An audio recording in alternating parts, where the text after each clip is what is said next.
I know. Patrick, you've had your meal, haven't you? I've changed you. I need to go to work, I'm sorry. Can't talk much. I've got to run. Okay, I'm late. Mwah, love you. Bye-bye. Don't eat your bed. Oh, look at that, look. Oh, don't eat your bed. Please. Well, I think it's safe to say I was definitely not expecting this when I came out this morning. Oh, it's very slippery.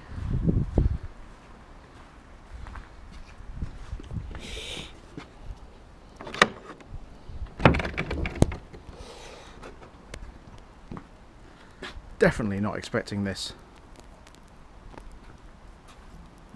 The best thing about it, being snow, is that it easily wipes off. You haven't got to worry about scraping it off the windscreen. You can just do this with your hands. So, it's much better than ice. That can melt naturally. Well, good morning. It's Monday morning. I'm off to work now, and well, it looks like I've only got some kind of dandruff problem, which would be quite an achievement for me, I think, actually. But no, it's snowing. Never expected that when I opened the curtains this morning.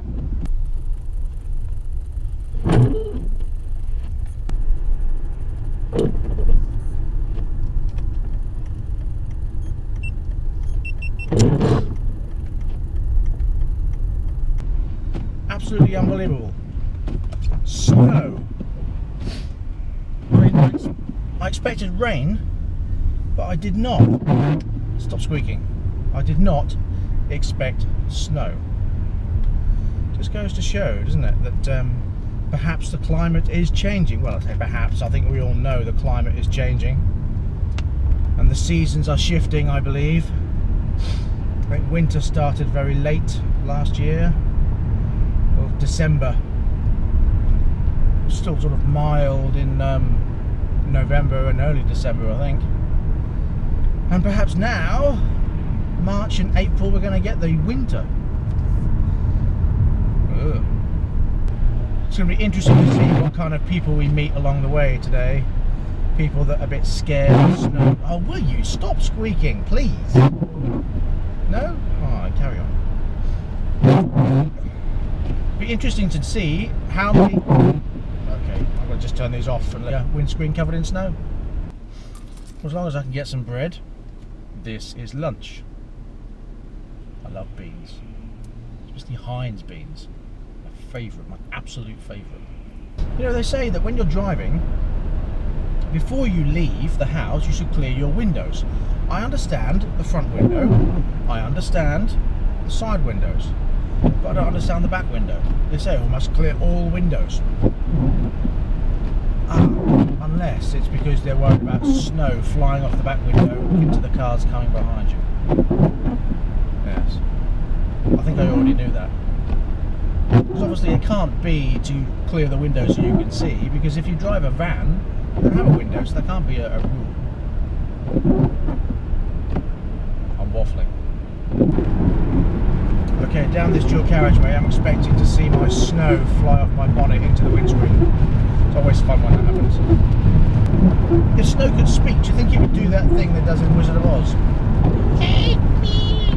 I'm melting! I'm melting! No? Okay, maybe not. When I first started driving and we had proper snowy winters, like November, December, January, February, there's a high possibility of snow. It used to be interesting to see which cars driving on the road had no snow on them, because then you could tell which one had been in the garage overnight.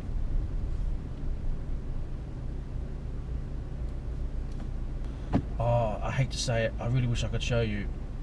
There's this SUV beside me, and we've got a Tyrannosaurus Rex at the steering wheel.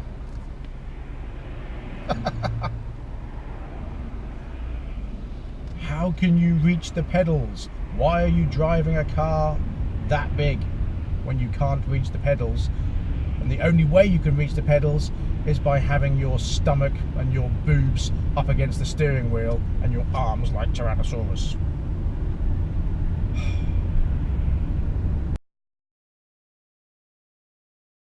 And oh, nice smoke there, mate, in your Saab. Good God, you need to get your valves checked. But on the plus side, the windscreen wipers are stopped squeaking. So it's all good. Something else I find frustrating. Two different types of drivers. The ones that when they come across a slip road and they're on the main carriageway and there's nothing in the outside lane, they still will not pull out and let the cars out. Then you've got the other type of driver who is the one that's in the slip lane. One, he will either stop and never pull out because he's too scared, or two, he'll just come out as though he's got right of way. You know, what's the solution to that? I'll tell you what the solution is. Slow down, look in your mirror, see what's coming and adjust your speed so that when you get to the slip road, you are not coming into another car that's already there. You know, driving is not about observation just for yourself.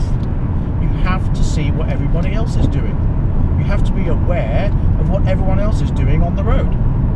Because it's not just you that can make a mistake, it's somebody else. Like this guy here. He's pulled up to the roundabout in the right-hand lane and then suddenly decided, nope, he wants to be in the left-hand lane.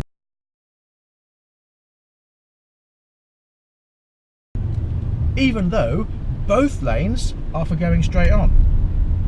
If you follow the road, if you follow the lines of the roundabout, both lanes are for going on, because there's 2 lanes coming up to the roundabout and 3 on the roundabout.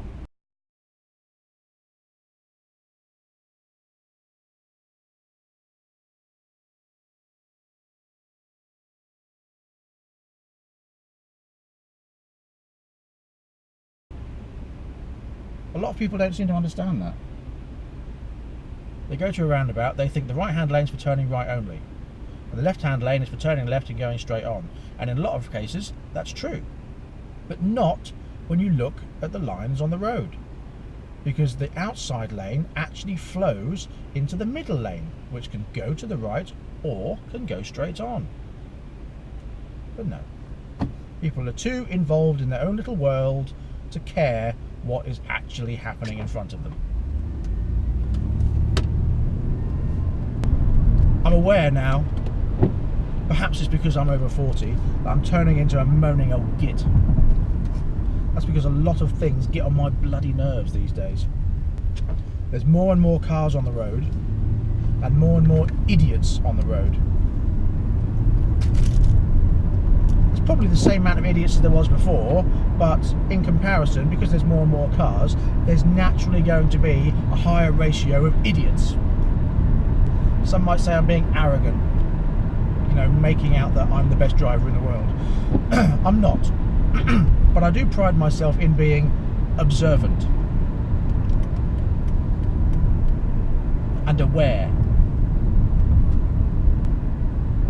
Like this thing with Chris Evans, you know, on Top Gear. He doesn't have the ability to talk to a camera and drive at the same time.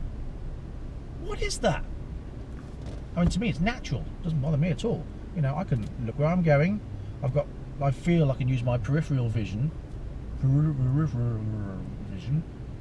and look out the corner of my eye at certain things that I notice on the roads, and still manage to drive safely and carefully,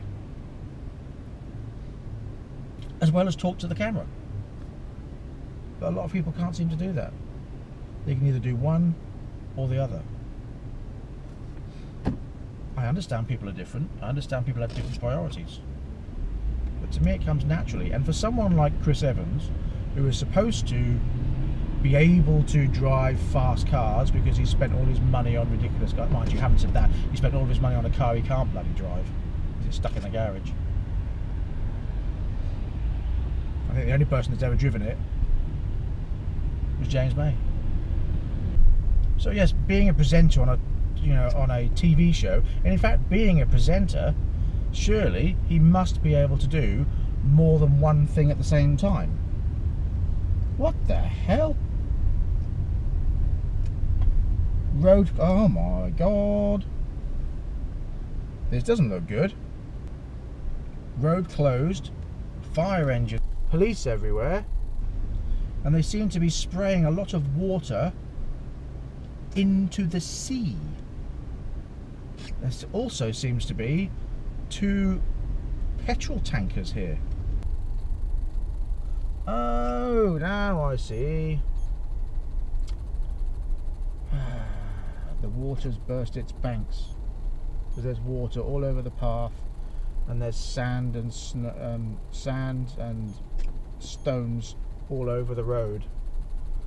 So the river has burst its banks. So they've blocked off the entire road. There's about 400 police, about 3,000 firemen, and about 4 million council workers standing round in fluorescent jackets doing absolutely nothing, as you can see. Having a laugh, getting paid for it. And tankers everywhere. What are these tankers for? Are they collecting water or tankering service? Never heard of a tankering service before.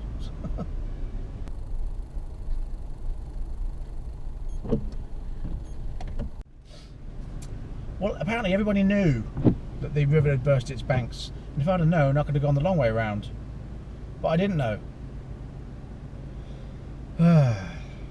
Obviously been on the radio, but I haven't been listening to the radio.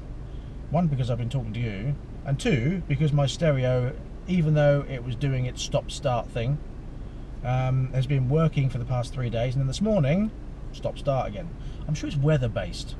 It must be, because it didn't do it all through the summer. And it doesn't matter if it's DVD, radio, or CD, it just will not do anything. It switches on, and then it switches off. Then it switches on, then it switches off. Touch the buttons, nothing happens. You have to wait like 10 seconds for it to finally catch up with itself.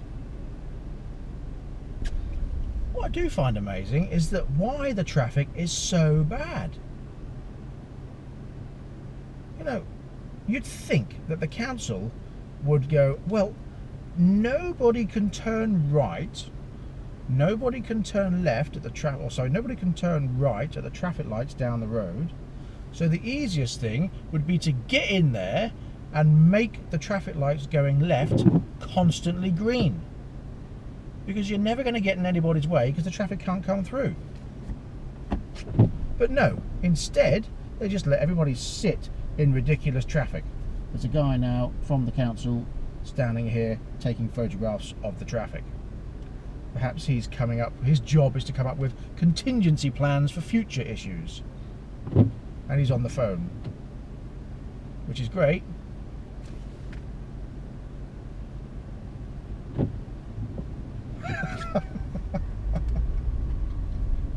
Oh dear. Pose for the camera. I don't care. He laughed. Perhaps I'll be in the newspaper. Somebody enjoying the traffic. Oh, now there's a bin lorry trying to get past everybody. Good luck with that, mate. This is the arrogance of bin drivers. He's driving down the path.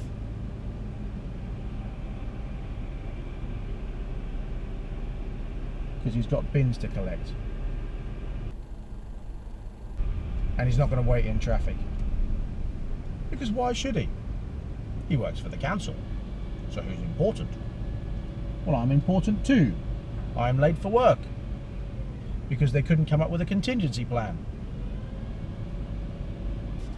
Seriously, they really could have done that. If no traffic can get through down that main road, there's nothing for the left turners to pull into. So all they had to do was make the lights constantly green. Problem solved.